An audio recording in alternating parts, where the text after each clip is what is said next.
board members to fill out our quorum requirement, but I think I'm going to go ahead and start the meeting.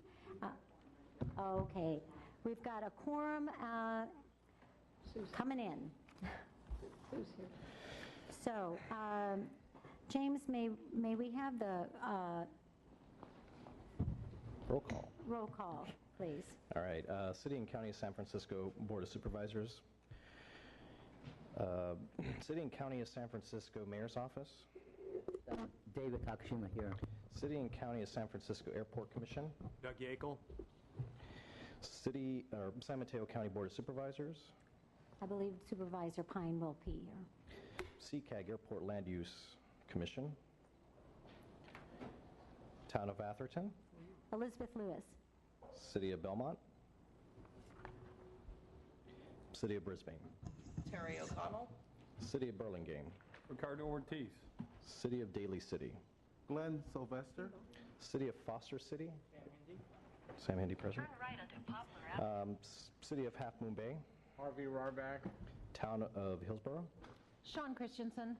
City of Menlo Park. City of Millbrae. Ann Schneider. City of Pacifica. Sue DeGree. Town of Portola Valley. City of Redwood City. Janet Borgens.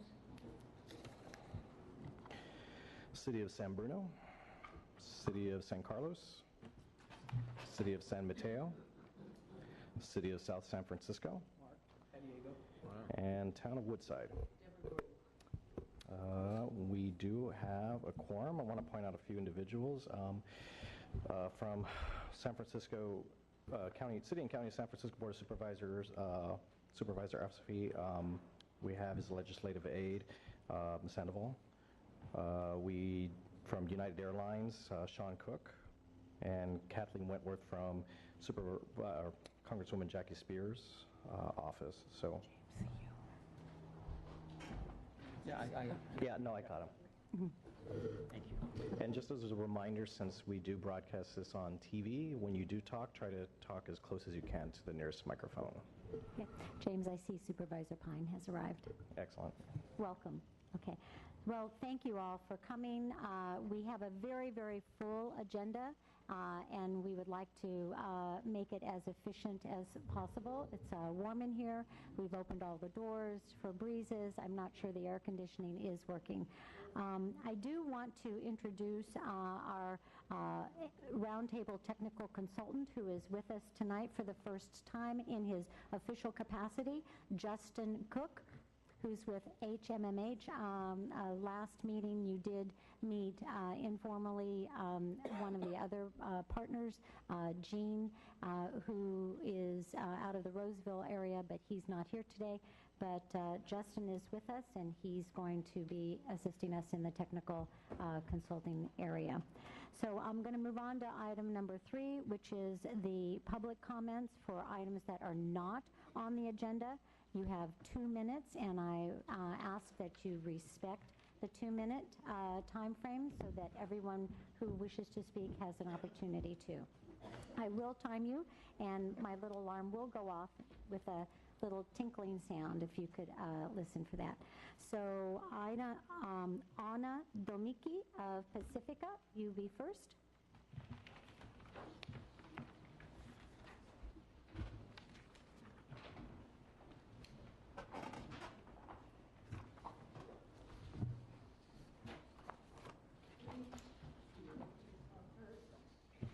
Good evening, everybody. My name is Anna Dominski. I live in Pacifica, and I feel like there's a need for better data on the number of jets flying over our towns, in my case, Pacifica, included in these roundtable reports. We need to know exactly how many jets are flying over, because there's probably about 6 different jet paths flying over Pacifica. I know that there's one directly over my house. That's one reason why I'm so interested in it. And when I use an app to report the noise, I can easily tally up about 70 before 10 a.m.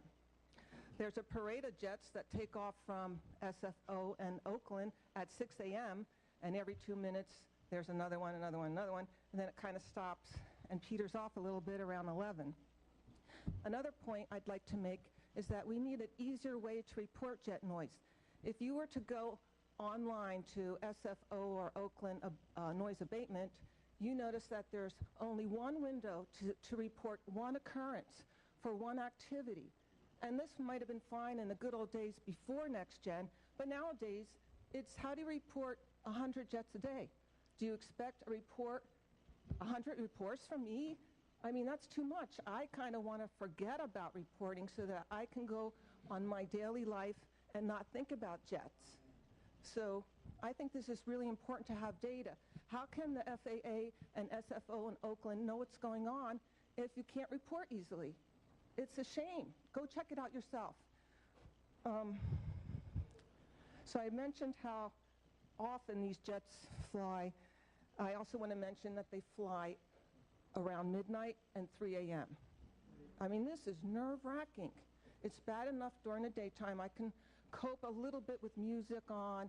I can leave my house and try to find another place to go to. But I'm in my bed and I need to sleep and catch up. Thank you. Thank you.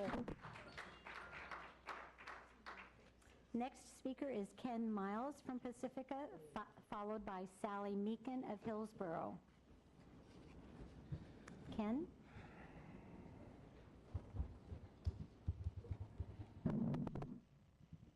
Good evening. Thank you. Ken Miles, Pacifica. I just want to make a simple comment.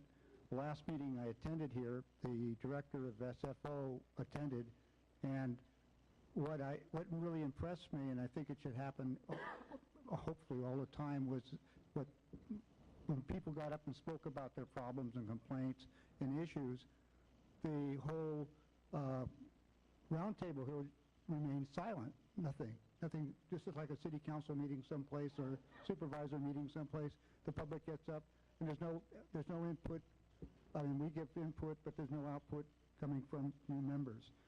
And what impressed me about the director was that he made a lot of promises and he's going to take action on some individual things that he has the power to do. Now, I suggest that if people get up here and say something that's positive or needs to be attention, why not put it on an agenda sometime, or maybe direct that person to go see somebody that night, because they might not be here again later. Tell them where they can go and take care of the problem with one of the staff members.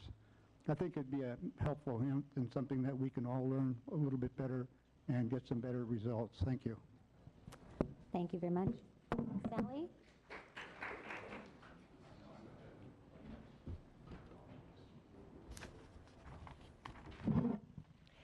The FAA says airports are responsible for their noise.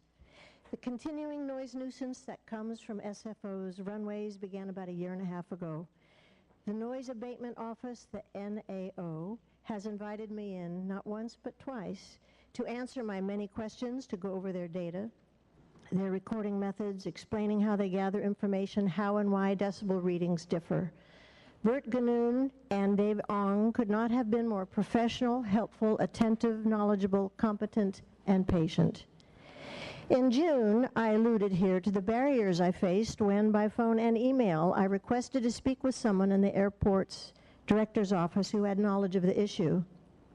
Although the phone representative said she would provide me with contact information, with good intentions, I'm sure, she circled back to the NAO, who, puzzled, told the representative that I'd already met with them. I've written the director's office requesting to meet with someone who could explain the noise. People are irritated and annoyed by the blast and thunder. It went on till after 3 a.m. this morning. We've recorded levels of 75 to 92 decibels in our neighborhood. The airport does not monitor and record back blasts separately from general aviation noise. There's no way for residents to report back blast noise to our airport. There's no easy way to report noise, period, to our airport. After decades of living here in airport noise-free neighborhoods, and I do mean decades, I think we deserve to know why now. Thank you. Okay.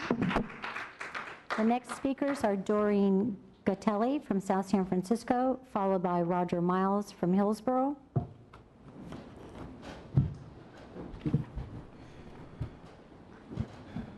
Hello, my name is Doreen Gatelli. I'm from South San Francisco. I come to these meetings because I am trying to instill everybody's mind to have a retrofit repair fund. I had a front window that the airport had redone all my windows, and that front window had failed. I have planes that fly directly over my house from gate 28, and it rumbles and everything else, and it's like, but this new window I had to have put in, I paid out of my own pocket. And it's like, okay. So if it happened to me, I'm sure it's happening to others. And that's all I wanted to do, was just come here and just keep, trying to get everybody to hopefully start a fund.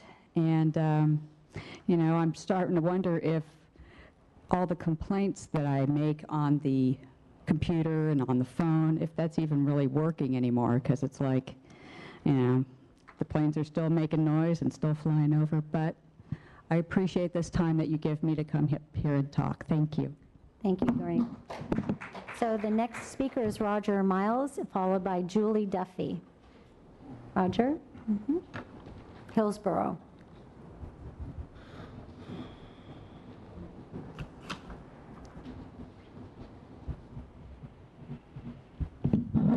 Good afternoon. We live Sir, in Hills. for the television, you need to speak right up to the mic. Very close. Very close. Not close enough. Is that working? Yep. All right.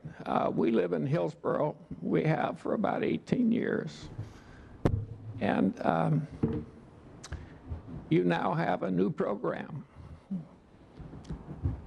ordered apparently by the FAA, where the planes take off and land and circle at lower altitudes. And everyone I know of, in other neighborhoods especially as well, complain because it's noisier than it used to be. Well, it's to be expected if they're coming in and circling at lower altitudes. The new supposed fix is to use runway 1. That's marvelous for somebody maybe, but whenever one of those jets takes off, which my wife counted them last night every 3 minutes, which was started about 11:30 or so at night, every 3 minutes another jet take off. I heard the lady before me mention special windows. We have special windows. Fortunately, we also have air conditioning. Even in the house with the air conditioning running and the special windows, I mean, the house shakes. It's this low, like a big bass, bang, bang, bang. Your shingles even move. The other thing I've noticed, I don't know if it's the cause, but it seems to be, is we used to have a lot of birds in our yard. We don't anymore. I can't imagine they just quit all of a sudden. And the reason I know that the runway 1 is the problem, we talked to somebody at the airport and complimented them on some change they must have made because we had some respite over the weekend. And they told me the reason why is they were working on the runways. They were closed. So our problem is 2. 1, when they use 1, every jet that goes over rattles the house. The other problem is they've now started turning right off the other runway, heading sort of north. The minute they do that, they're at a low altitude, 700 or 800 feet. Charlie, can you wrap it up? Your 2 minutes is up. Thank you very much. That same noise occurs. Thank you. And so that's the problem. So this new program you got is making our lives totally miserable. We can't sleep. We're your advocate, and we have been talking with the FAA about this, and we have some solutions in the packet. So thank you for your comments. Okay. All right. Well, I understand one of them is to maybe try and gain elevation faster. We're going to discuss that in our agenda item number 8. So if you could let your next colleague and next resident speak now. I'll be happy to do that. Thank you, Charlie. Thank you very much. Julie Duffy and then Charlie Wombly. Julie is from Pacifica and Charlie is from San Francisco. Hi, I've spoken at one of these meetings before, and I just felt it was important enough to come here and speak again, so you know this is a big deal, as I'm sure you're aware. I was just going to make one comment, and that is ditto what everyone else has said. But I also want to reiterate, I also have stopped reporting anything on the online tools because it does become more cumbersome, so that data is definitely incomplete. Everyone I know has stopped. It's just not helpful. And the last point is, I'm hoping, I know this is described as a roundtable, so I'm hoping it doesn't become a table where things just go round and round and the people that can't make changes don't make it while we're all preoccupied at a roundtable. So I'm hoping there'll be some good action. Thanks. Thank you. Carly.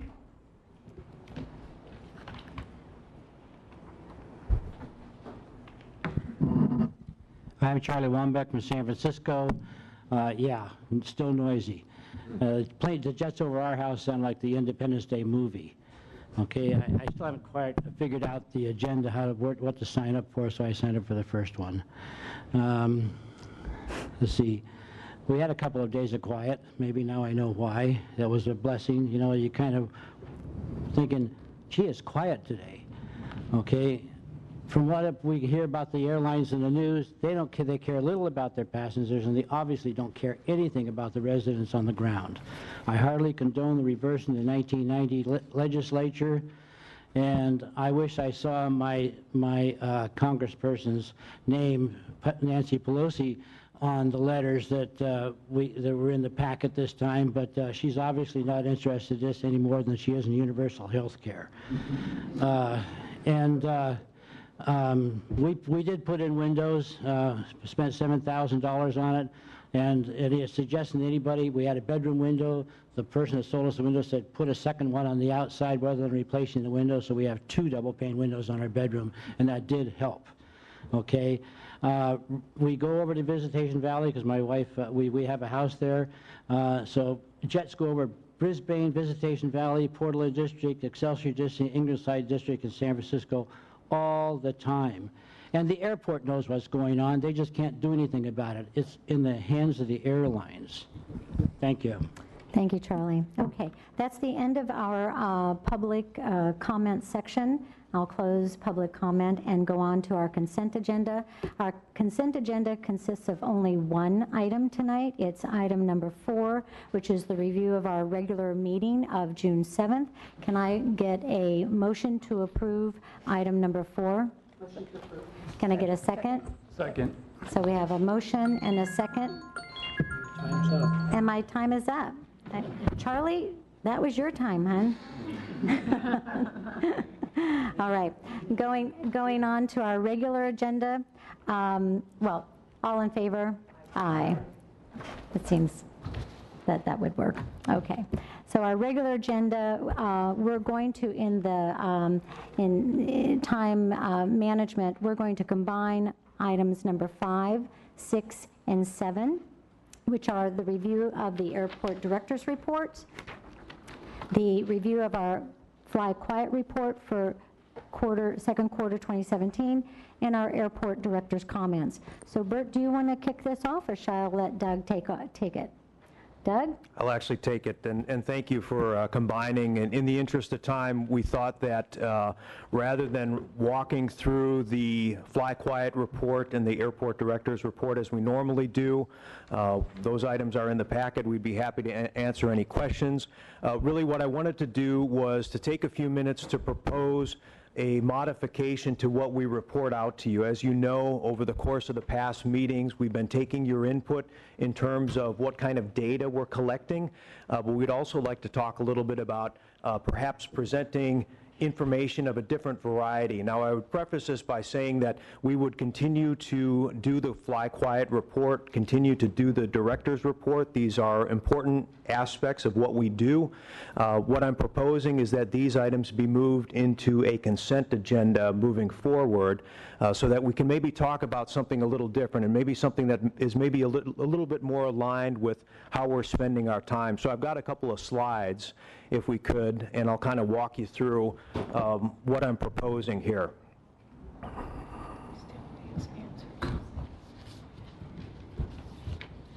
Thank you.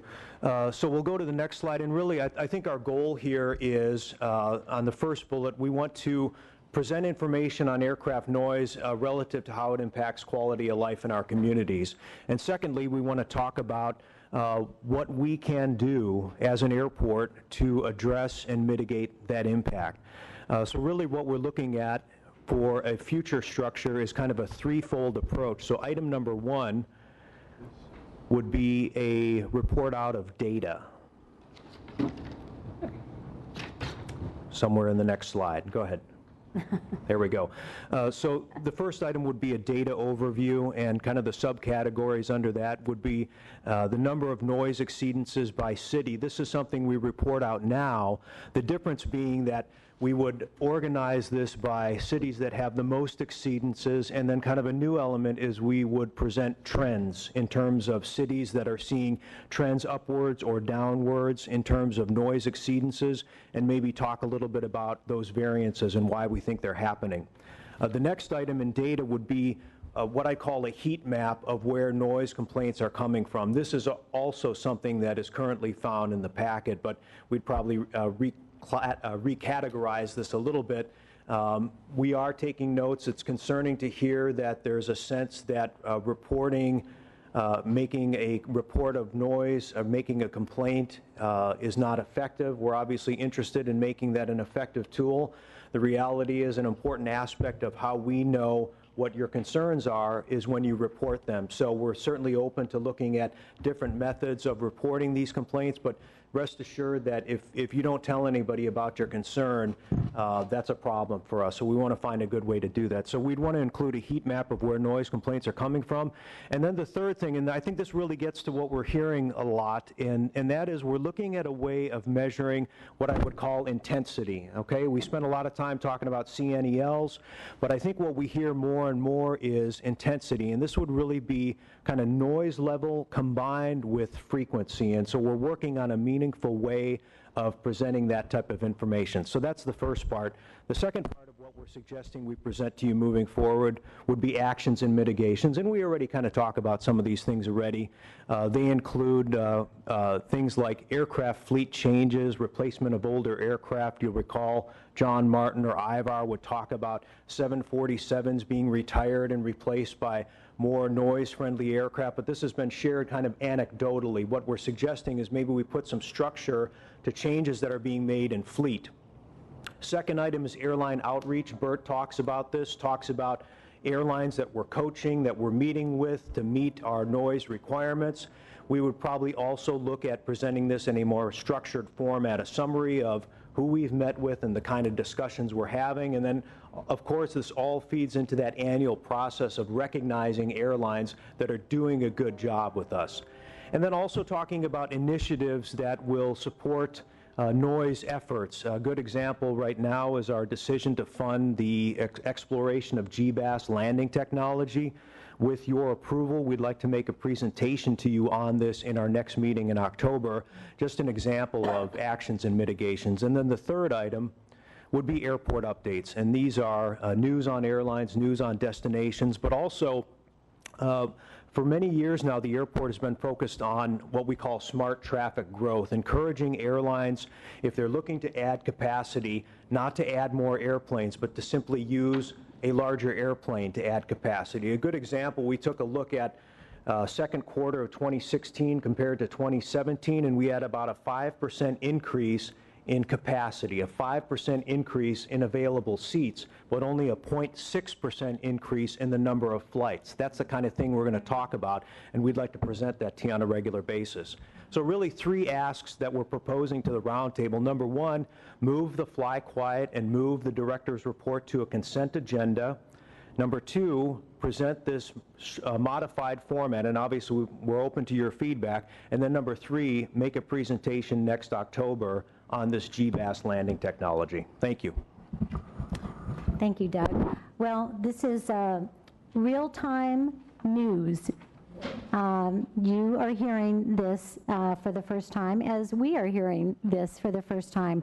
But I have to let you know that I really think that you've been listening to us as a roundtable body and as members of the public. Thank you, Bert.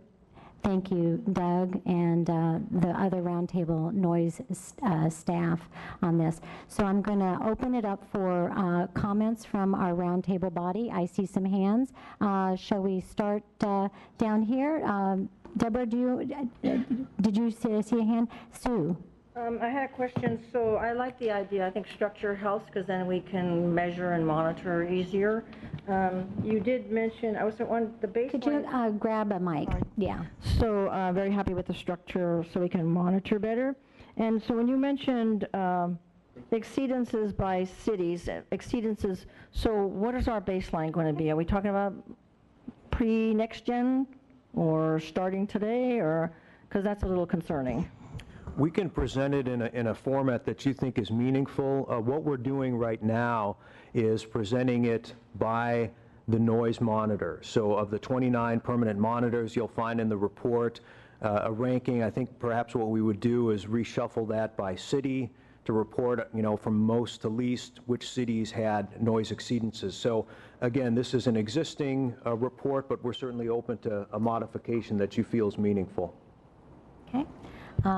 Janet, you had your hand up. Grab a mic. Thank you. This is exciting. I do have a question. Would something about sound installation be something you also would be able to address or come back to us with opportunities for the community? Because we've heard on how some things have worked, some things have failed. Would that be in your purview to come back and give us some kind of an update on if that program is still active, and if not, how can we reactivate it? We'll take a look at that. I think that we'd want to present information where there's ongoing, every month there's kind of a trend to present, and so if that's something that can be trended out, we'll take a look at that. And my reason for asking, if I can clarify, is because you mentioned there's a lot going on with that the airplanes themselves can do. So I would like to see us have some kind of report or discussion on what the airport can do for the residents that are affected by this. There's got to be that kind of connection to. Okay. We'll look into that. Thank you. Sean? Yes. Thanks.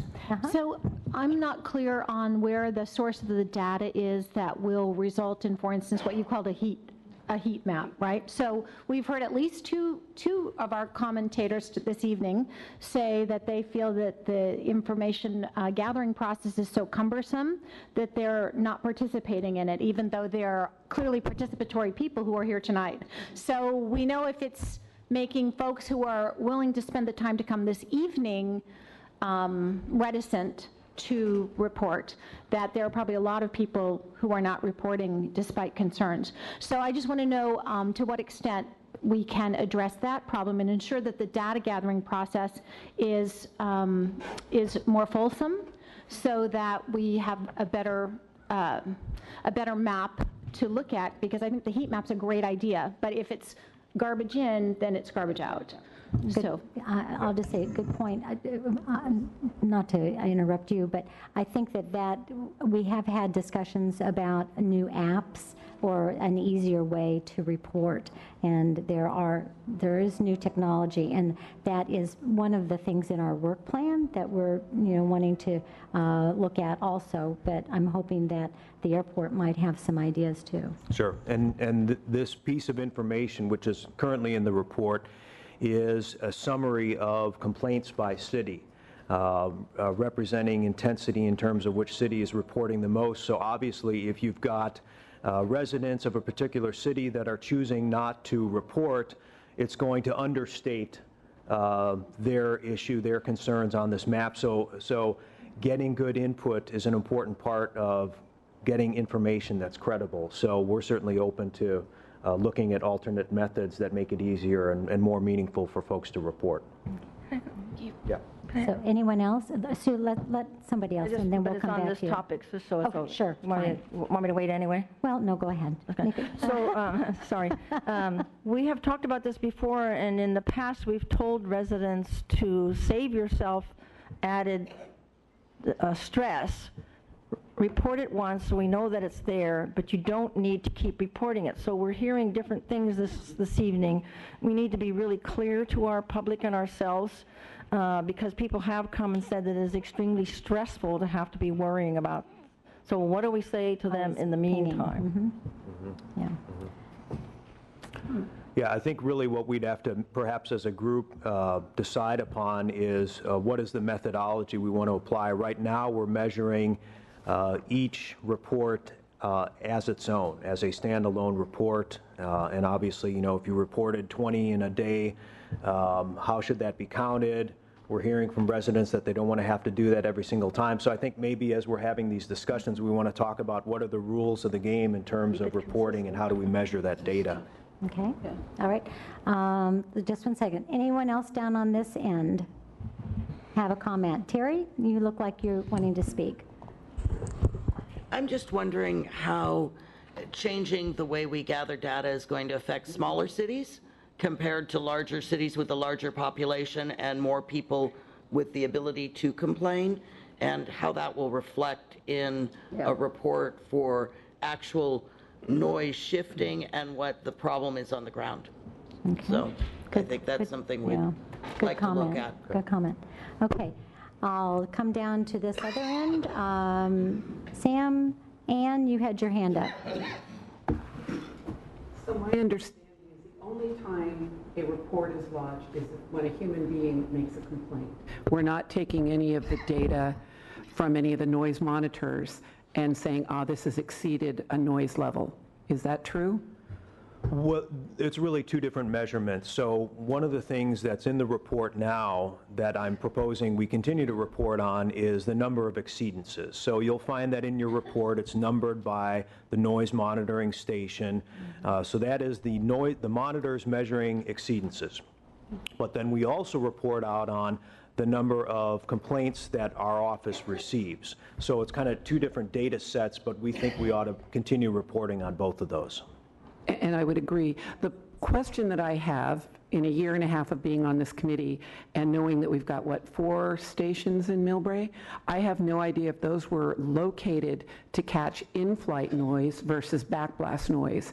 And if we're looking at Brisbane, I would imagine that most of the monitors are set to get in-flight noise, perhaps not backblast noise. Now, we've got backblast on our work plan. It got dumped by the FAA response, but I'd like to keep that open to figuring out if we need to add additional or different types of monitors. I really like hearing that it's now not, it's noise and frequency. So for all of you out there who say, especially starting around 10 o'clock, but midnight to 3 or midnight to 4 o'clock, sometimes in the 3 o'clock hour, it's constant. From 3:11 to about 3:33, it's a constant barrage of noise. So I really like noise plus frequency as opposed to just decibels. But I think we need to look at where all the monitors are to all the communities that are experiencing backblast, which is more than just Burlingame, Millbrae, and San Bruno. But all of those, it's the first time I've heard that Hillsborough is also getting it, but it tucks into the Burlingame Hills, so I can see that.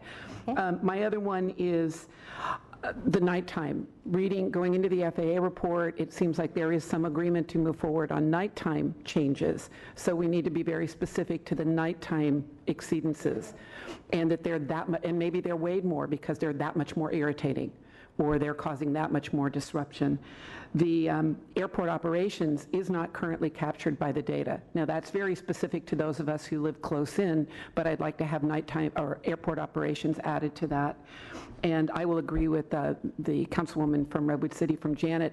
I think if we can identify those areas under Next Gen that are hearing that concentrated noise, that we need to look at those in terms of insulation programs. And we kept insulation on the work plan, so it fits in nicely with what we're talking about later. I think that's most of mine right now. I'd just love to know a little bit more about the different measuring technologies. Is it capturing the noise that everybody is hearing? Okay. Thank you. All right. David? Yeah. Well, yeah. I'd like to get more information about what you're talking about, intensity. Is that some of the comments, like the bass sound of kind of the noise coming from the aircraft, or what? And if that is the case, how we're going to monitor that, or how we're going to capture that? We're still working on that, is the short answer. The team is looking at a meaningful way to measure this. I think this really came out of what we're hearing in public comment, which is not so much perhaps CNEL all the time, although that's certainly a part of it, but frequency seems to be an element. So we're really looking for a way to meld the two together. We're hoping that in October we can present something in a raw format, but this is going to be a work in progress, and obviously it needs your input because we want to present something that's meaningful to this group. And I think another question I have is this: does other airports have the complaint about not only the decibels but the intensity of the noise around their airport? Is that a common complaint, or actually duration? I'd have to defer to Bert and his team, but again, our focus is on kind of our group and what's right for us.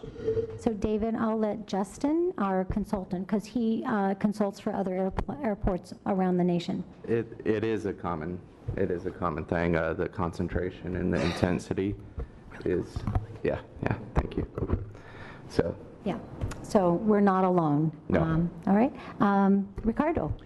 Good evening. I love all the changes you're proposing. I think that putting the reports on the consent agenda is a really good idea. It's a very valuable data, but I don't know that we need to hear it every night, so I think that's great. My concern, and again, my concern has always been, since I've been on the roundtable, that we are shifting noise to the backblast victims by moving flights to 1A. And so I would love part of the data to be the actual number of flights that are coming on each one of the runways, so that we can keep a track of that. And again, it's important for us that we don't shift that we are not the solution. We are creating noise somewhere else when you're taking flights out in 1A. So thank you. That would be the one thing. Dave? Supervisor Pine? Great, thank you. We're definitely making some good progress in improving the reporting quality. Good idea to put the fly quiet was a different era. We can put that aside for now. In terms of number of complaints versus number of individual folks that file a complaint, I served for a number of months on a group called the Select Committee on South Bay Arrivals, and there was communities way down in Santa Cruz, particularly high in the mountains, extremely well organized. They had these technologists prepare these simple tools where they could just basically click to make a complaint. So the complaints went off the chart. But to me, what really mattered was the number of people that complained, not, just one person's perspective. If you take the time to complain, that's meaningful to me. And if you have a tool that lets you complain 100 times, I discounted that when the tool became so easy. So, and it's just the perspective on that.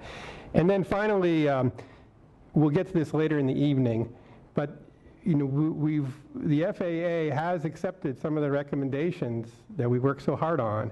So the thing I think will be important is to be able to report to the public that we have data to show the changes have been implemented. Like, for example, here's one. The airlines are going to file SFO arrivals at night that avoid noise-sensitive areas. So if they choose to file the bodega path, they'll try to do the east wing. So we can, let's track that.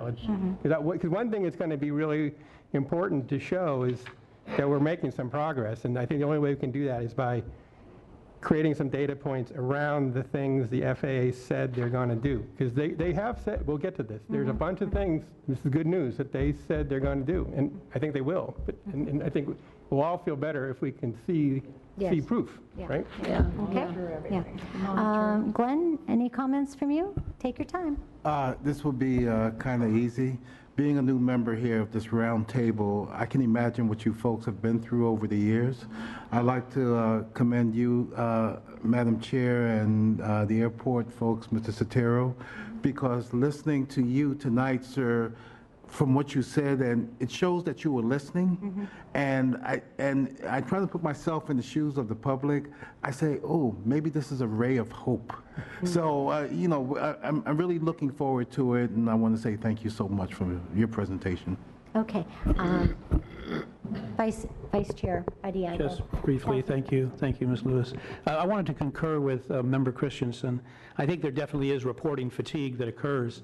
And if you're reporting every incident of when you're bothered by aircraft noise, it'll drive you out of your skin.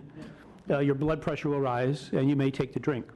And we saw evidence of that in the hearings that Dave Pine referenced, where people were new to airport noise, aircraft noise, because of the next gen, and they were reporting hundreds of times a day, and they would come to the podium and cry. I mean, it was awful. Those of us who have lived under the noise paths for so very long, I hate to say this, you do acclimate to a degree because you survive that way. But I'm really a little suspect on the heat map, Mr. Yackel. I don't see the value in that for some of the same reasons that Dave Pine spoke earlier. If I thought that I could generate more complaints and get some noise relief, I know that I could. I could bury Burt-Ganong in noise complaints with a system of, going out into the public and encouraging them to. With 65,000 people in the community, I think I could get 10% to participate. To what end? I think that's my question for you. We're tracking these. It shows a level of frustration.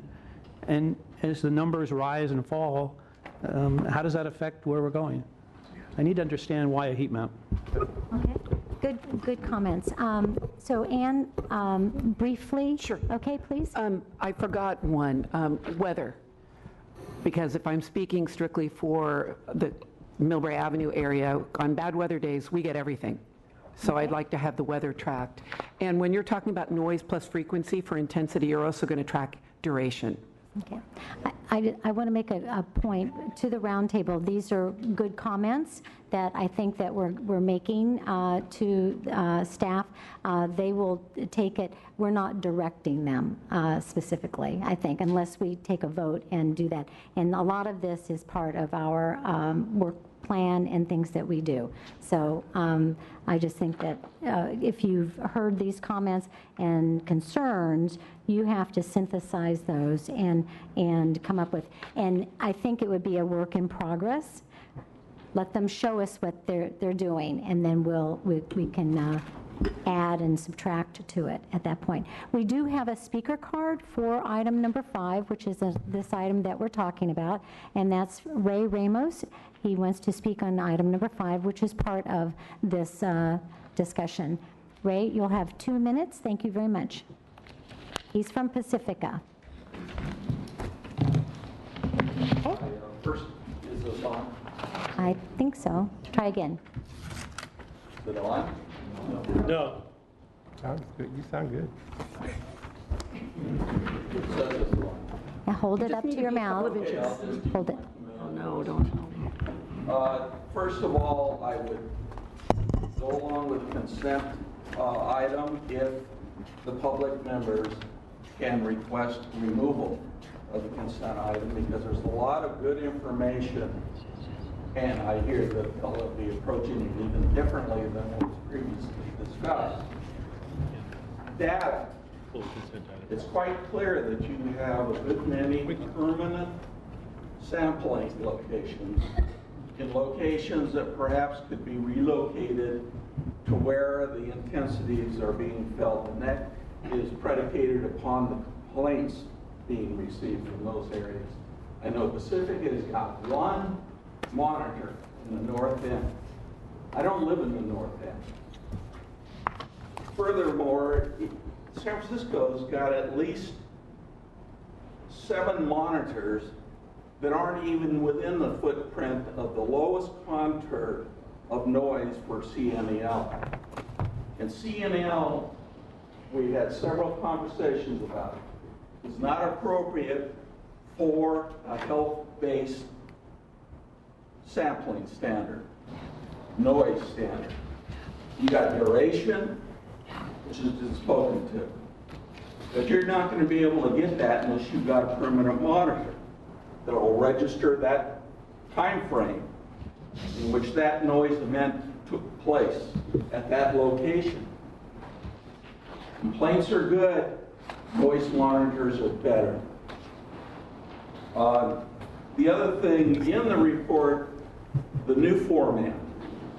I noticed on page 53 of your packet that you have a tracking for arrivals only, not departures.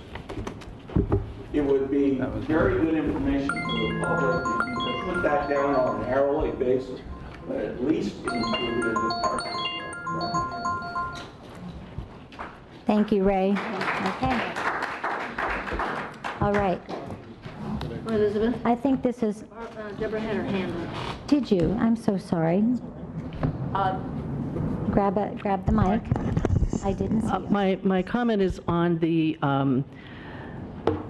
use of the data and the report and the use of reports, number of reports, and who's reporting and that sort of thing, and the fatigue of reporting. How we interpret and use that data, as Dave Pine alluded to, is really critical, because if it starts being used as it shows that we're getting better because they're going down, or it shows it's getting worse because they're going up, that it's irrelevant right now. I mean, we can't make those assumptions that it's getting better or worse. So it's, what does this heat map show us? The data of actual noise duration, frequency of planes flying over the same spot, that kind of thing actually makes a lot of sense. I think the fact that people are complaining, just that the fact that they are complaining is sort of more important than watching numbers of complaints, because I don't think it's an accurate representation of the level of stress or the level of unhappiness. Okay, thank you. Well, just in summary, I really feel that we're moving in a very positive, new direction for information dissemination, and hopefully this information will be able to be delivered in plain English so that we all can understand it and in a real relevant way. So I have confidence. Thank you, Doug, and Bert for working on this. And we look forward to the rollout in October. Okay. So our next agenda item is item number 8, and it's something that we have been waiting for the last 6 months. It's our status of the FAA initiative response. It's located on page 149 of your packet. And I'm going to have Congresswoman Spear's aide, Kathleen Wentworth, introduce the item by coming and essentially reading the letter that Congresswoman Spear included as the introduction and transmission. Thank you, Kathleen. Thank you, Madam. Let's see. No, it's not on. Do you think the battery's out? Battery died? I'll check. The battery's low. So would you like to kind of grab one of this? Glenn, can you stretch that over? Almost. I think he almost did it. That way we can move things along. All right, well, that Oh, no, I'm good. Thanks, Glenn.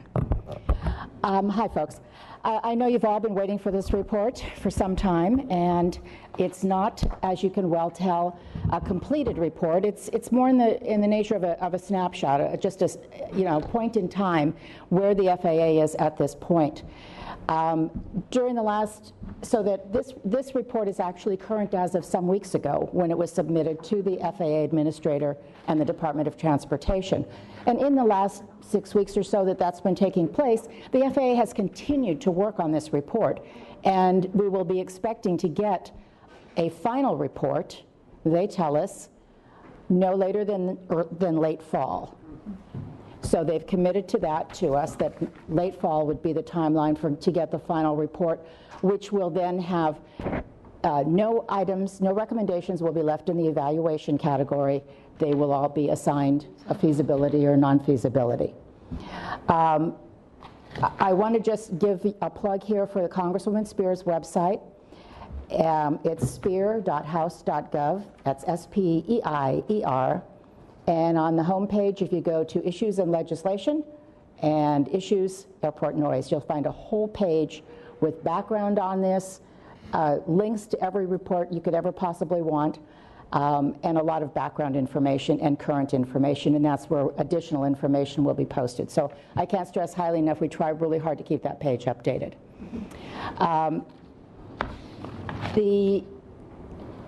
Let's see, but I should point out that there are a number of recommendations. I'm not going to talk about the contents of the report. That's going to be something that the Roundtable will take up at a technical meeting.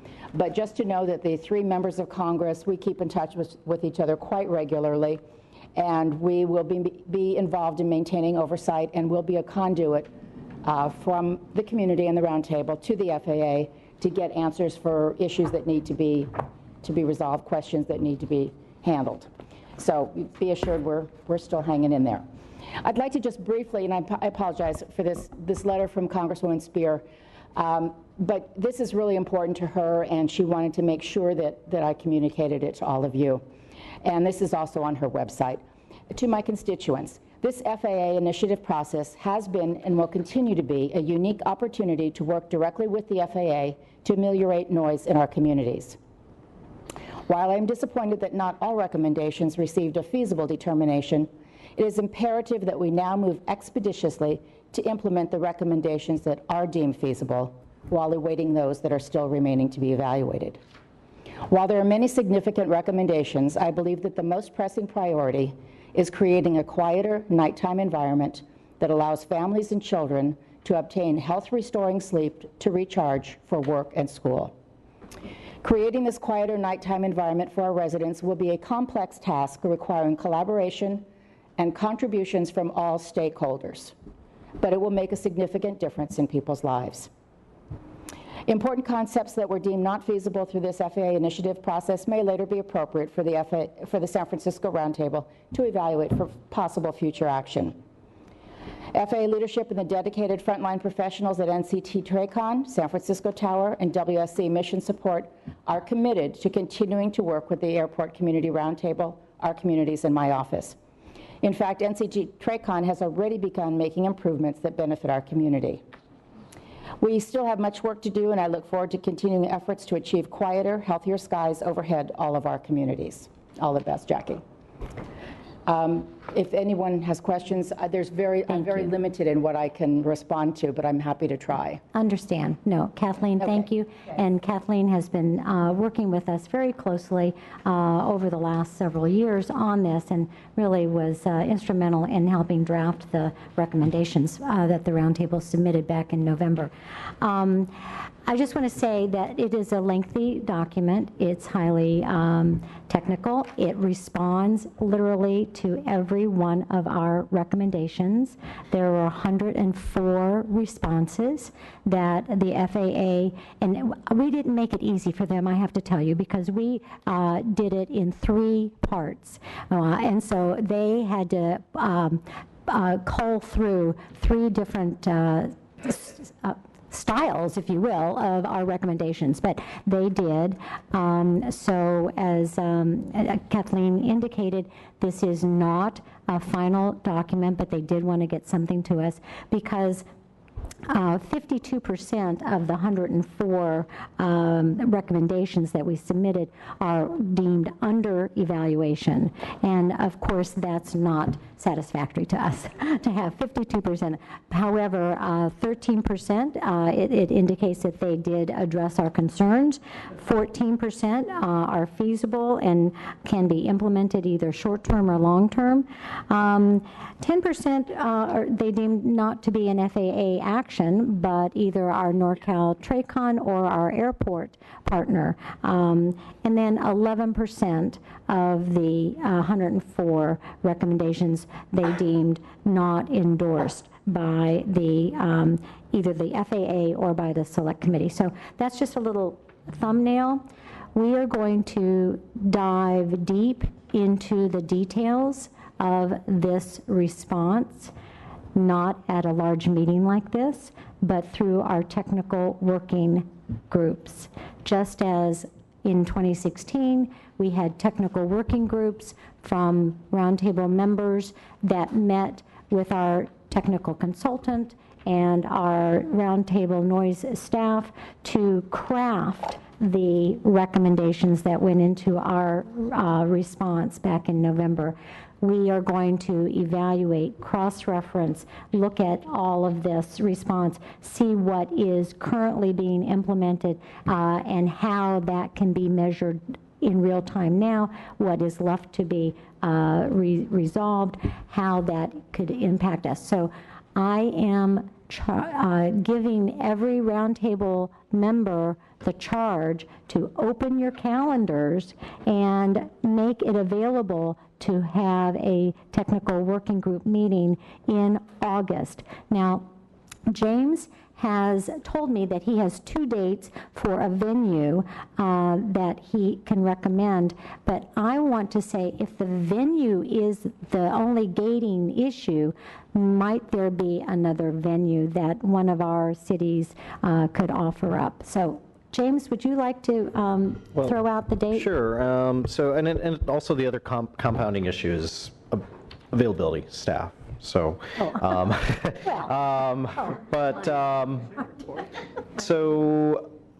the 2 dates that I had taken a look at preliminarily would be August 15th would be the earliest opportunity, would be in the afternoon. The 15th? You said 16th earlier. I apologize. August 15th, which is a Tuesday. August 15th, okay. 1 to 4, and that would be at SFO at the partnering room. At the SFO partnering room at the airport from 1 p.m. to 4 p.m. That almost seems reasonable to me, doesn't it, for traffic? Works for me. Could I just get quickly a show of hands for that? How many people could make that? Come on. I'm sorry, can you repeat the date? Tuesday, August 15th, 1 p.m. to 4 p.m. Justin? Oh, good. You're key. Bert? Yeah, I can make it. It's a walk down the hall from you, right? So I think that's pretty good. The other date that you have set up? It's August 31st. That gets a little close to... That's not a nice date for me. I could do that one too. Because of the facilities and what's available to us, my preference would be the airport on Tuesday, August 15th. And it is also the closest opportunity that we can have to get started on this. I think strike while the iron is hot, and that seems to be a reasonable time frame because I don't want to be going up to the airport at 8, personally. Unless I'm going to get on a flight to Hawaii or something. All right, so James is going to poll us. He'll send out an email and we'll schedule that. I want to open it up to everybody who wants to come. I think that everyone is important. We had, last year we had arrivals and departures. We can maybe break out in session, you know, in smaller groups to maybe facilitate. I think we can get a lot done. But in the meantime, I want everybody to at least look at the response from the FAA and try to compare it to what we had submitted to them. I understand that the noise office working on a matrix, a summary, kind of a, is that, yes, you went to Somebody? maybe elaborate on that? This is late breaking news to me. I just found out about tonight, so I'm kind of always the last to know. Yes, ma'am. Nastya, again, played with Tableau. She took the document that was given to us, and she then placed it into a spreadsheet-like format. And at the top, you can then use pull-downs. So if you go to flyquietsfo.com, it's right there on the front page. And with the ability to turn on and turn off, you can select exactly what you want to look for. Okay, well, we'll take that as another tool for us to do our evaluations. And also the public can take a look at that themselves. And these documents are on the website. Our submittal to the FAA in November is located on the website. James, have you put the... Yeah, it's on the front page. Yeah, right. Just go to SFO Roundtable. So, okay. Any Roundtable members want to comment? Glenn, I see your hand up. Thank you, Madam Chair. I'm glad we're working towards this technical working group, and I do have a constituent that has already read the entire document, and I would like to share not only with my colleagues here, but with the community as well. He brings up 3 items. It's going to take me about a minute. Well, okay then. Okay. Just for you, Glenn. Oh, thank you so much. The first is the SSTIK departure flights at low altitude at 3,500 feet, all day and much of the night, sometimes every 2 minutes. It says that the FAA is evaluating the problem. That's number one. The other issue is that regarding the FAA Phase 2 initiative report, it actually, what it does do is it increased the number of arriving flights that fly over the neighborhood.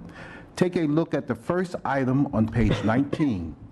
It reads nighttime, BDEGA, and other arrivals from the north only to be assigned to BDEGA, east downwind to runway 28R. So, Glenn, I understand. Okay, continue. Okay, thank you. And I'll be more than happy to share this with my colleagues. The document indicates that this is feasible and could be implemented in the short term, and that the FAA will direct air traffic facility to update their standard operating procedure to put this into action.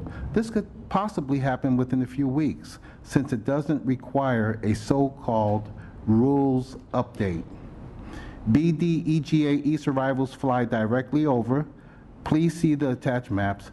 Thus, this document directs 100% of arrivals from the north and west to fly over the homes at night. This saves communities further down the peninsula some noise, because flights will no longer go over their homes, which is already frequent even without this increase. This is noise shifting. Okay, so Glenn, this is issues that... group? Yes, yes, yes, please. I indulged you, but yeah. Okay. I want to share it with the group. Understand. And also to let the public know. Thank you. Thank you. And with these technical working groups, we also allow the public to attend. So that will be noticed too. We do have some any other Roundtable members? Deborah. I just want to encourage, since it is a public meeting, if there is input, like your constituent has, that it is better to have it in writing beforehand for us than to come and say. And speak it, yeah. Okay, all right. And that can be... Can do a lot more in-depth analysis, especially for your particular situation on the impacts. Any other people, any other board member? Okay. Sam?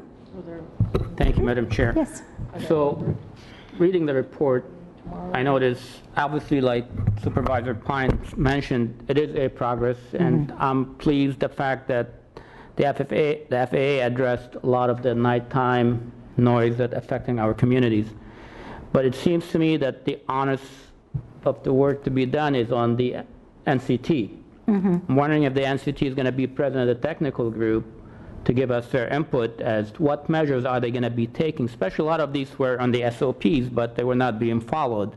So what specific steps are being taken to make sure what is being told to us that are being addressed, that they're actually going to be addressed moving forward? Very good point.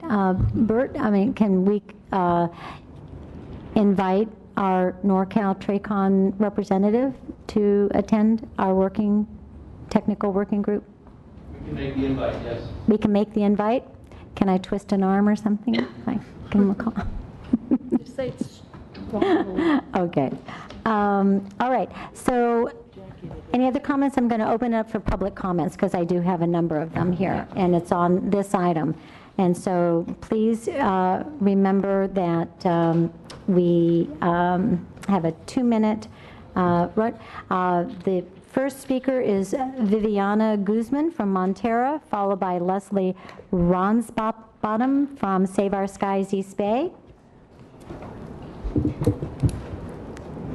Hello. Still not working. Oh, again? Hello. It's working. I'm from Montera, and I've lived in Half Moon Bay for 21 years, and a little over a year ago, the planes are just constantly over my house, constantly, all day and all night. Using the Plane Finder app, I calculated and documented 72 planes flying from 9 p.m. from one day to 9 a.m. the following day. Even this morning, I heard a plane and documented it at 5:30 a.m.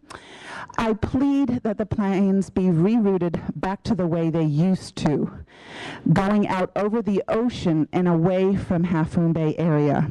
This change was brought about by the FAA's decision to route both San Francisco Airport, Oakland, but I've seen other flights as well from all airports directly over Half Moon Bay because it is a few miles shorter. It wasn't this way before, and it doesn't have to be that way, and I plead that the flights go back over the ocean. Thank you. Thank you very much. Okay. So, Leslie? Yes? Written stuff, I have that too. Okay. You make us do the long walk, too. Yeah, we want to see you. There you go, Leslie. My name is Leslie Ransbottom. I'm representing Save Our Skies East Bay from Oakland. First off, we want to congratulate you on getting the FAA response. It is a ray of hope and shows that collaboration between communities and the airports and the FAA can work. So thank you very much. I wanted to read a letter just because it'll probably be a little bit easier. It's a technical thing, which we found out tonight that there's a technical group meeting, which we can provide this in a written format for you. But basically, Save Our Skies East Bay is writing to register a concern and to respectfully request clarification to this roundtable's proposal to transfer aircraft traffic from the stick departure to the truck-in route over the East Bay. That's FAA's response table item 4BII. The proposal requests an evaluation by air traffic control to assign southeast-bound aircraft the truck-in departure with a transition at Tipperary or Surratt. That brings planes that now, and have been for years, I don't know how long, from one direction to the East Bay. Our preliminary research indicates that some traffic was vectored over the East Bay Linden Vortac when there were departure delays due to heavy traffic on the standard departure route. We appreciate and accept that in certain conditions, air traffic control must make decisions to ensure safe departures. Our concern stems from what appears to be a proposed change to historical traffic patterns over the peninsula at the expense of the East Bay. If this is the case, and this is what we're requesting for as clarification, such a request would implement a new and unacceptable noise burden on the East Bay. What we want to do is to make sure that we all work together as a metroplex so that equitable noise mitigation is achieved for the whole Bay Area. We applaud and support the SFO Roundtable's stated overarching concerns and would like to emphasize the stated goal that affected communities be recognized as stakeholders at each and every stage of FAA action, which could potentially affect their communities. Noise complaint reports presented at every roundtable show Oakland and the East Bay are an affected community and that should be recognized justifiably as a stakeholder. We urge you to work more closely with the East Bay, and what I heard earlier about Pacifica, Oakland traffic is affecting the peninsula area too. It goes quid pro quo, I think, both ways. So we urge you to work with us so that we can work as a larger group and get effective noise mitigation against the noise that's been sort of foisted upon us. Thank you for your attempt and a clarification. Thank you. Okay. The next speaker is Jane Pray-Silver from El Granada, followed by Charlie Wambecki, San Francisco. Thank you. Okay. Hi, I live in El Granada. I've lived there about 30 years. Just a couple of quick comments and then my request. You know, there's a lot of fatigue from the community about this noise, and I think the fatigue really originated when the FAA did not originally seek community input. We've been in the data collection phase now, it feels like forever. And when you talked about a ray of hope, believe me, part of me wanted to grab onto that ray, but there's also a risk in grabbing onto that ray because of the community fatigue. In my house, the planes are constant. I get up at 6 o'clock with my dogs. We go out for 2 minutes because I won't let them be out longer than that because it's so irritating to listen to that airplane noise. We go out every hour and a half until 11 p.m. And the plane is just one after another, one after another. I only recently retired. I'd like to be able to go out in my backyard. I am a shut-in now. I keep the windows closed, the doors closed, and I do not go out into my yard. And even though I'm a good sleeper, I think that when we look at the health benefits, I hope you'll look at that. I don't fill out reports anymore because it's one plane after another, and I clench up every time one goes over, so it's better for me not to be outside. My request is, one, if you're going to have reports that we can just say, if it's an all-day thing, we can just say the range is from 6 o'clock to whatever, so we're not trying to be outside reporting all the time. And my other big request is that the other communities have asked that these airplanes go over the ocean, and then instead of the ocean, it went over the coastal communities. We would really like to see what's called the port moved over the ocean. Thank you very, very much. Thank you. Okay, Jane. Charlie? Charlie Wambeck from San Francisco. Just one thing about the report. You said that 11% of the initiatives that you proposed were rejected. But, as a numbers guy, that's 11% of the ones they reported on, not the ones that are feasible. So you're talking about 22, 25% of the ones that they reported on. I'm using their numbers. I know that, but you have to look at the numbers and don't take their numbers. If they're saying 11%, what's it 11% of? Is it 11% of what you proposed? Yeah. Or it is? See, but you said they only reported on like 48% of them. No, it's the whole amount. The whole amount. The whole 104. Yeah. Okay. But Kathleen says, they're revising, and by the fall, in another few months, we're going to get another report where everything is either feasible, non-feasible, and not under evaluation anymore. But a lot of them are under evaluation, and I think that those shouldn't be counted in that 11%. That's what I'm saying. Got it. Okay. Thank you very much. All right. So Laszlo Vesperini, Moss Beach. Laszlo has a little handout, and I think you said you have 4 slides? 4 slides, exactly. Okay, Laszlo. Give them to me. Okay. Can you hear me? Yes. Okay. Good. So, speaking about heat maps, you can clearly see that these are your 3 problems, 1, 2, and 3.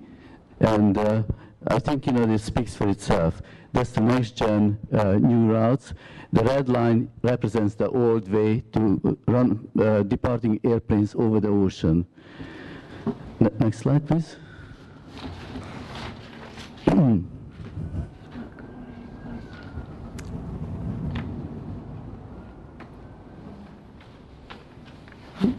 Okay.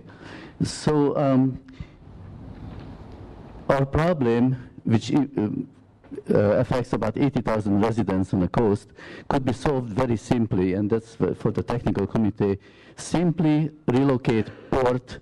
Currently, port is over El Granada, Half Moon Bay at 10,000 feet or below. It's not a patch of water over the ocean. It's a coastal community of 30,000 people, and if you add Pacifica, as many alluded to, then we are talking about 80,000 residents suffering for no reason. I like to emphasize for no reason, because there is absolutely no reason to put port over coastal cities. Next slide, please. So there is hope. The FAA letter has evaluating waypoint to replace or augment port and SS thick waypoint. So hopefully they come to the conclusion that, you know, they can move this point over the ocean. There's absolutely no reason why it should be over habitated areas and cities. And the last one, please. So what we are proposing is please move port 20 miles west over the ocean and to a minimum of 20,000 feet altitude. Once airplanes reach 20,000 feet, they can move anywhere, including inland, as that altitude noise effect is greatly diminished. Half Moon Bay City Council has recently reviewed the issue and uniformly voted to reach out to Spire and Roundtable to get relief. The FAA should institute the change to port as soon as feasible. Thank you very much. Thank you. So I received a speaker card from Tony, but Tony, you said that you wanted to speak on items not on the agenda, and we've already done that. I'm sorry, I wasn't really sure. We're on item 8 at this time, which is the FAA report. The FAA report? Okay, please come on then. I'll change your card. Thank you. Sure. I used to know. Sorry about that. That's okay. Tony Virios from Brisbane. Sure. The concern I have, as you could see tonight, we know that all of the members here on the committee are concerned and understand that no shifting agreement, but it was done to you, and you couldn't do anything to stop it. Now you're put in the position of trying to field all these complaints and trying to put Humpty Dumpty back together again, which is pretty tough since the FAA broke it and only the FAA knows how to fix it. They come to us and tell us how to fix it. Now, if I understood you correctly, Madam Chairman, I think you said that the FAA report has now addressed the 104 or so issues, but they put out part of it in the first part and they're going to put out part of it in the second part.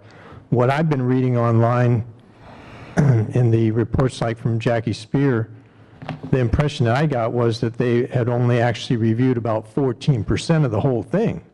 Now, if I got that wrong, so be it.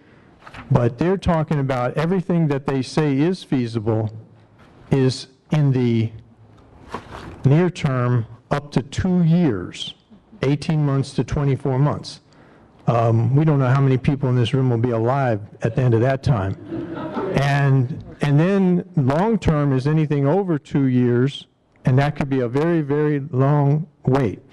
They make no mention of anything immediate, which I would think would, the FAA personnel have told us in their life, immediate is like 1 month, because they have to give 1 month notice to the airlines and the pilots before they make certain changes.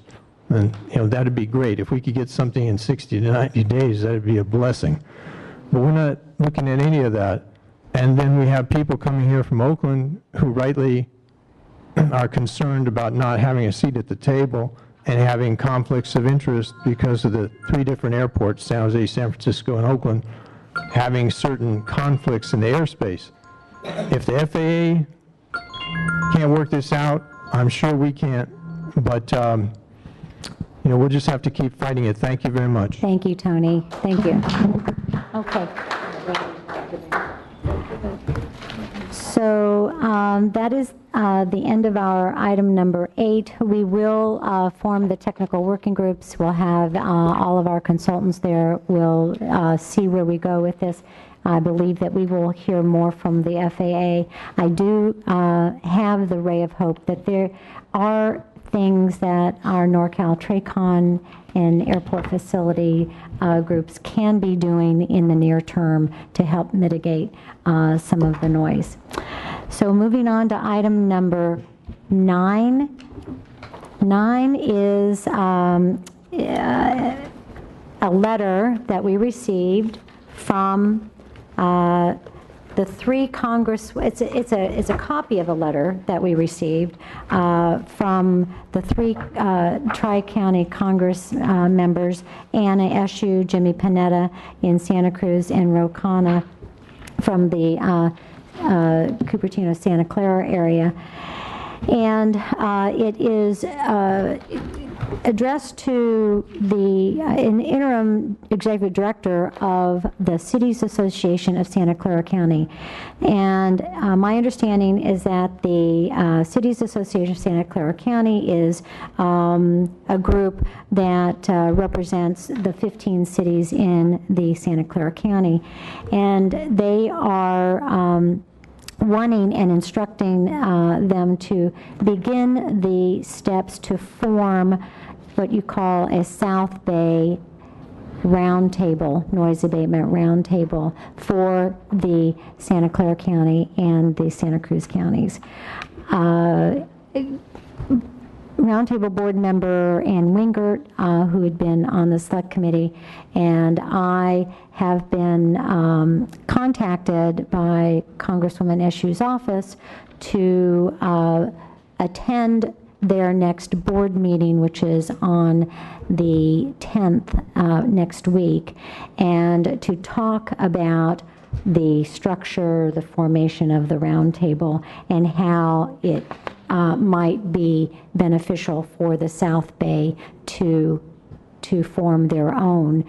As you know, with the select committee, it took in members of all 3 counties, and it was a very large group, but there were only 12 members. This is a larger group, actually, on an ongoing basis. But realizing that if that roundtable is formed, we, as the San Mateo County Roundtable in the North Bay, will really need to work with them in a collaborative manner, just as we're needing to work with our Oakland groups also. So this is information only. Wanted to let you know about this, that this is happening, and it's in your agenda packet. So you have, is there any comments or questions about this from the board? Okay. Going on to item number 10, which is our legislative committee. We have made lots of good progress, I think, in the, and I think the legislative committee, we're not just banking on the FAA talking to us and make changes. With the legislative committee, we are going around doing end runs, if you will, and trying to garner support from the people in power of the Congress and the senators to put pressure on the FAA on our behalf. So we had a really good meeting. Janet Borgens is our chairperson. Sue DeGree is our vice chairperson. Deborah Gordon is a member, and Schneider, Harvey Rarbach, Mark Adiago is one of the committee members. And I think we've now met twice. And from the meeting that we had on July 13th, the information is in your packet. What we really, there was a time-sensitive issue that came up that we felt it was important to write a letter from the roundtable to Senators Feinstein and Harris, our senators, regarding 2 issues that were coming before the Senate to be heard. And not having time to call a roundtable committee to get approval about what to say and what not to say, we just reiterated and sent them essentially our overarching concerns that we submitted to the FAA, because that had been vetted and approved by the roundtable body. So that that letter, I believe, is also in your packet. I'll call on the chair and the vice chair if they want to add anything to this item as a report. Thank you, Elizabeth, and thank you for convening this committee, because I think it's extremely important. And I do agree. I think this was the best first step we could take, is to actually, for the sake of time, because we heard how long everything takes to get accomplished. It was really good to already use some of the language that we've been using and stay, right in front of that at all times. So I really, really appreciate that suggestion when we had our committee meeting, and I'm hoping moving forward. We do have some action items that we need to follow up on, and we'll be getting back on most of those. There is some homework we still have to do, so we're working on that. And I think Sue Degree is up 24/7 on this. She has an incredible support team behind her, and I really, really appreciate the work that they've done, including all the work that's being done from all the participants here. But it's amazing what grassroots efforts can do, and it actually helps us, because the gathering of information, just keep throwing it at us. The more we get, trust me, you throw it on that wall, something's going to stick. So we're not going to give up on that. So thank you for that, Sue. Okay. Right, and we do need, and I have had an incredible amount of help from 5 people in particular, but a broader amount in Pacifica that has been extremely helpful for everything. And the legislative subcommittee, for those who aren't aware, is we are going to try to be as proactive as possible and look at everything under the sun that we can do that would encourage progress as fast as possible. So we take to heart the pain, and that yesterday it all should have been done. So we're really convinced about that and concerned, and it's people is our focus, and we will do whatever we can. And I also am concerned still, if you don't mind, folks, I'm still worried about San Carlos and Half Moon Bay. I'm just waiting for something to come our way. And I'm happy that in our report we've also talked about drones in our legislative subcommittee, but that's next. So anyway, so we do need your help, public. Don't give up. We need every little bit of energy and encouragement and data that we can possibly get, and we've written that into our legislative subcommittee. Any other comments from Ann? Yes. Just real quick, thank you to Elizabeth and to James. We had our meeting on the 13th. This letter went out on the 14th. For the nuances, what I'm really happy about is it's also concentrating on the noise while the planes are on the ground, as well as the planes in the air. And that, I think, is a really, I appreciate that change on there. I did realize I missed one thing when we talked, which was the increase in the number of flights. I was really glad to hear that you're tracking the number of seats versus the number of airplanes. I think that's an important new data point for us. Thank you. Good. Anyone else? Anyone else? Harvey. Speaking of grassroots effort, you'll see in your packet a letter from the City Council to Jackie Spear. You've got a copy. It's in correspondence. This is an example of grassroots. The entire coast side, which, as Laszlo said, is 40,000 people, plus Pacifica. Pacifica counts too. Kane spoke very passionately at the City Council meeting and authorized the mayor and the City Council to send this letter. It's a real problem on the coast, as we've been hearing repeatedly, and if enough people keep the pressure on, it is our hope that the FAA will respond more positively than they've done so far. Okay. Thank you. So I'll open it up for public comment. I did receive one public comment request, Robert Holbrook from Mountain View, on this item. You have 2 minutes, please.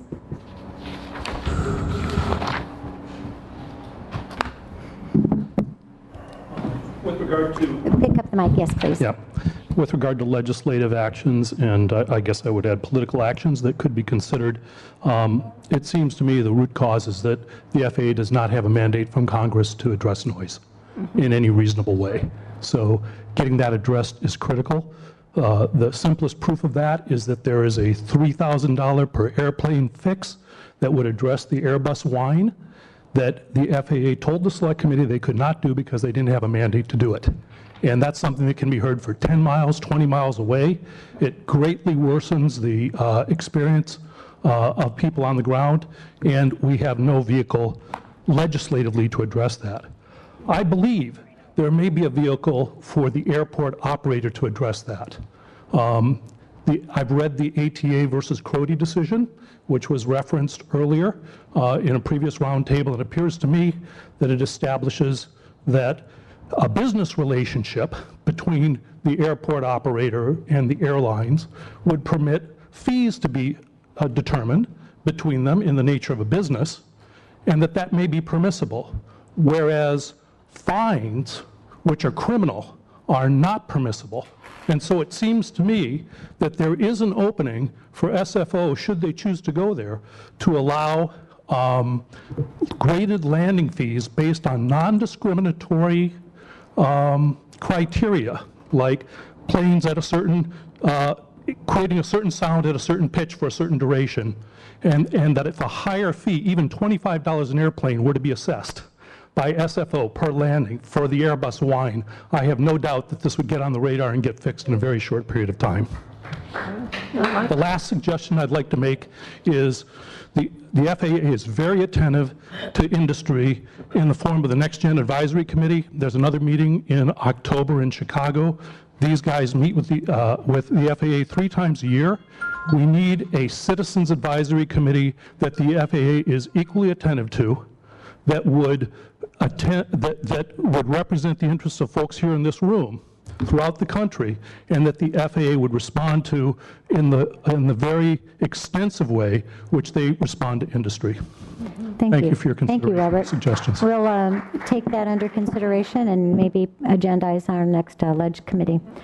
There is one other little piece of a memo in the packet on page 32 that talked about Chapter 14 and Stage 5 noise standard certification. I didn't really know what to do with that because it came after the Ledge Committee and before the other one, and it was quite confusing to me just because it had a lot of technical words in it. Sorry about the technical. We were trying to keep it short and sweet. I wanted to thank our intern, Daryl Kung, for the work he did on that. Darren, stand up and take a bow. Oh, okay, Darren. we speak English here. We parsed that one together, but the short and sweet of it is the Legislative Committee did ask that the Noise Abatement Office look into why the FAA is slow on going to the next level of noise certification for aircraft, while Europeans are ahead of us. Well, they aren't. We're just putting ours into record now, while we've been actually involved at the table with the Europeans to go for Chapter 14. This is Stage 4 for us, and they're going to be lockstep when they go into effect. Okay. I'll bring it to the roundtable members to ask Bert any questions that you may have, technical or otherwise. Because I don't have any. I have a comment. I just have a comment. Yes? Okay, so. Janet? Yeah, you can see I had a kind of flagged. Yeah, flagged. Because it's so technical. I've got it all marked up.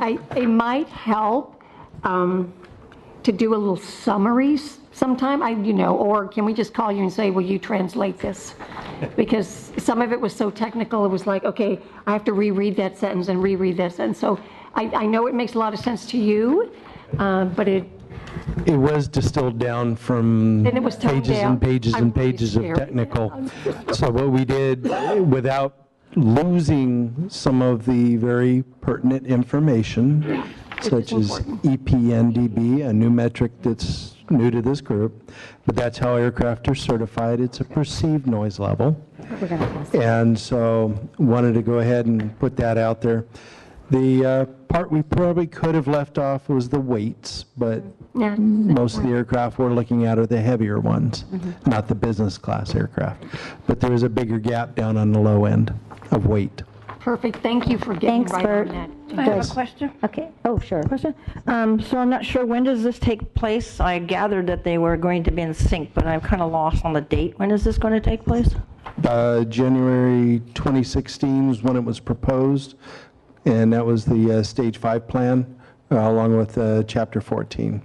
So they'll be putting it into effect in... Is it December of 2017?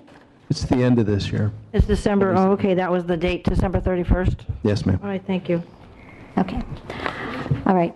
Okay. The heavier planes, are those the planes going to Asia and Latin America? Commercial aircraft, period. Includes those, yes, but So the heavier 737s on up. When they're thinking about the lighter aircraft, such as 5,500 kilograms, 55,000 kilograms, we're talking like Gulfstreams, things like large business jets. So it's not just the planes that tend to take off in the middle of the night? No, they're in the mix too. Okay, thank you. I'm going to move on to item number 12, which is our work plan. I've just passed out a little summary of what our work plan, how it's organized. This was prepared for me by our Roundtable board member, Ann Wengert from Portola Valley, who could not be here tonight. But I know that we have a lot of new members, and maybe the work plan isn't as familiar to you as to some of us. And I just wanted to kind of give you this little overview so that you can see how it's organized, as well as then call for any discussion on the work plan content, if you've had a chance to look at it, and then call for a motion to approve the work plan so that we can continue to do the work for the next year. It's supposed to be from July 1st until June 30th, 2018. Make a motion to adopt the plan. Okay, I have a motion on the floor from Sue DeGree, and we have a second from Janet Borgens. I'll call for any discussions. Call for the vote. All in favor? Aye. Aye. Any opposed? The motion passes. We have a work plan. Yeah. Woo, woo. All right. Not that we don't have enough work. Good. Moving on to the item number 13, which is a lot of, it starts on page 107. It's the data sheet for the quarter monitoring report for Portola Valley, Woodside. So we've got Portola Valley and Woodside data sheet and first quarter noise monitoring report. Bert? I can find it.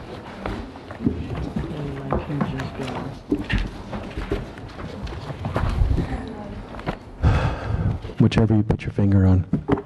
Okay.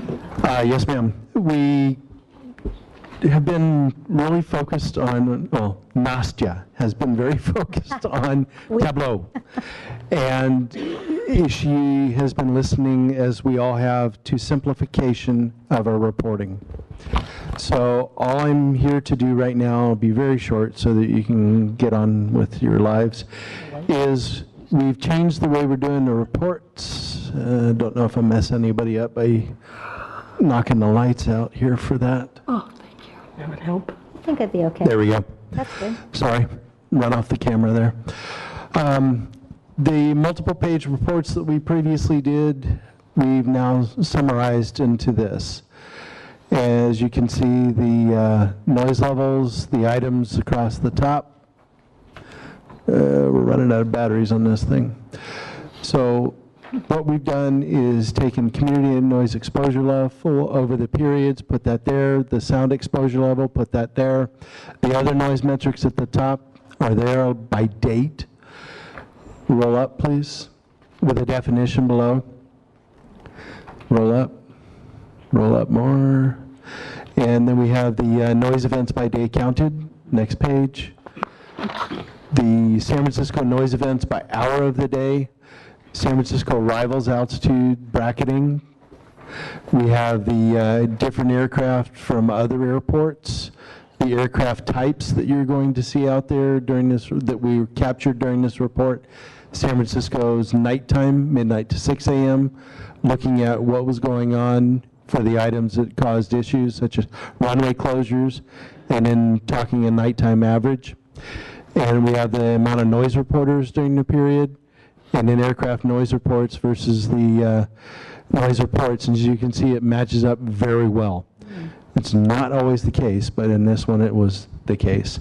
So this is the new report format. Oh, scroll up some more. We have the noise reporters located near the noise monitor. There is the red X, and then the pretty little picture of where it is out there in the pasture, the microphone, tripod, and the monitor. What we've done with this is taken everything out of that report, put it into 2 pages so you can quickly look at it, see what's going on, and make your day a little faster and eliminate a lot of the technicality. Very good. So we listened and we hope we heard right.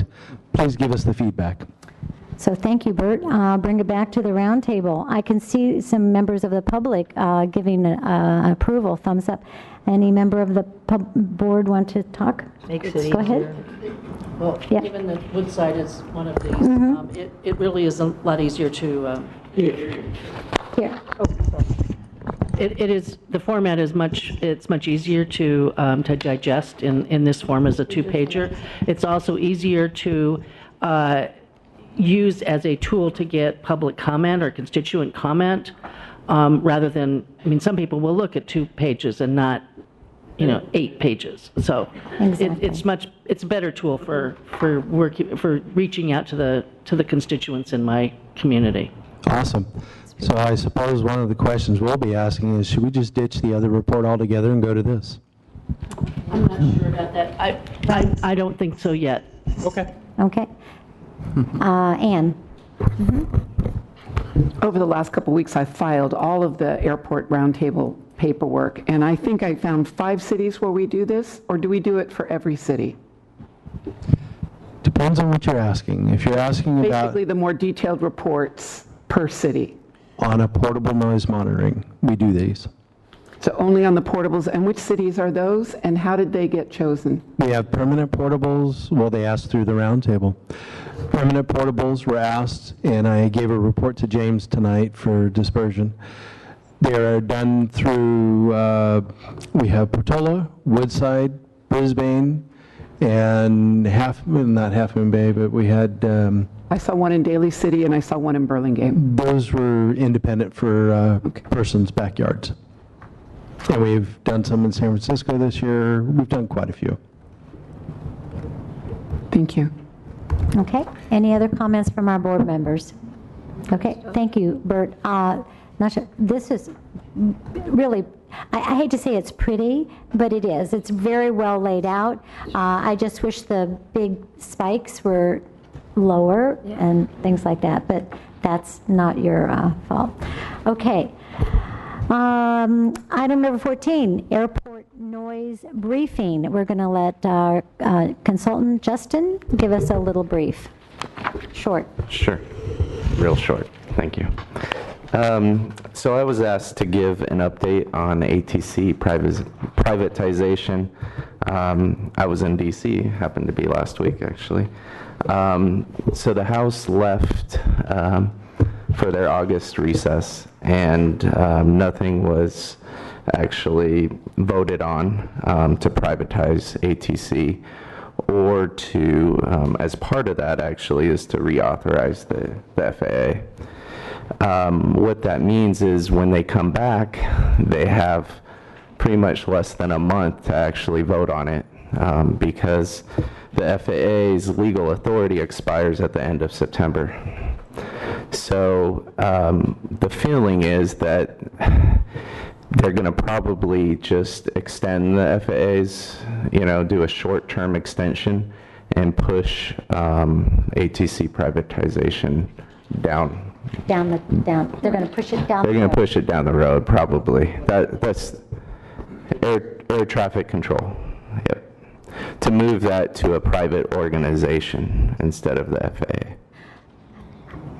Personally, I think that's a good move at this point. I'm not sure. There's many different debates on that.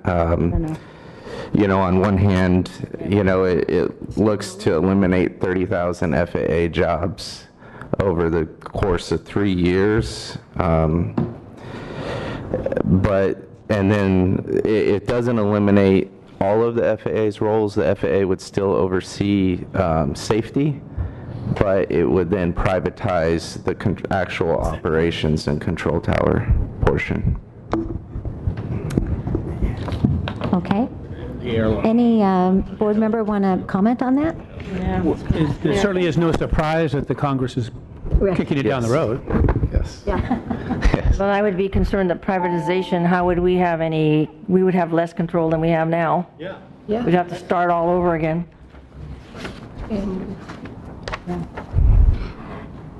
So are there, what I know about it is what I read in the newspaper, but are there briefings that we should know about, that we would want to know about? That's a good question. We should have a briefing. There certainly are them. There are some that have happened.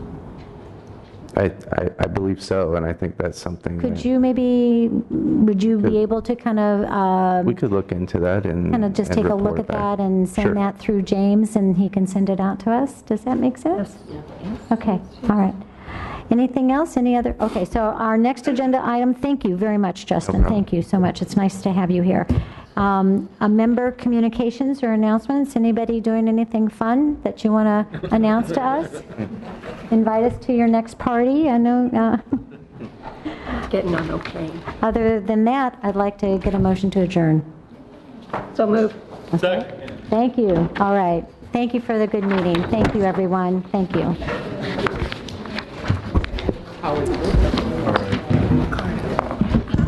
Okay. Is that a bit of a challenge?